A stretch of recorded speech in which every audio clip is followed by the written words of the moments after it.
প্রথম উন্নয়নের দাবি চুনারুঘাটের জন্য। সংসদে প্রথম বক্তব্যেই ব্রিজের কথা তুললেন সাংসদ এস.এম. ফয়সল। এটাই কি নতুন রাজনীতির বার্তা? মাননীয় সদস্য জনাব এস.এম. ফয়সল। মাননীয় স্পিকার, আপনাকে ধন্যবাদ। আমার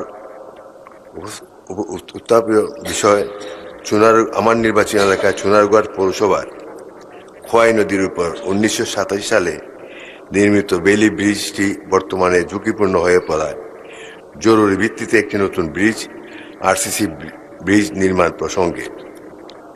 মাননীয় স্পিকার, আমার নির্বাচনী এলাকা হবিগঞ্জ 4-এর চুনারুঘাট পৌরসভার সড়ক ও জনপথ বিভাগের সড়কটির 2 অংশের সংযোগ স্থাপনকল্পে দীর্ঘ 40 বছর পূর্বে 1987 সালে খোয়াই নদীর উপর একটি বেইলি ব্রিজ নির্মাণ করা হয়। বর্তমানে ব্রিজটি জরাজীর্ণ ও ঝুঁকিপূর্ণ হয়ে পড়েছে। এই অঞ্চলের জনসাধারণ দৈনন্দিন চলাচল সহ তাদের উৎপাদিত ফসল, ধান, চাউল, গম,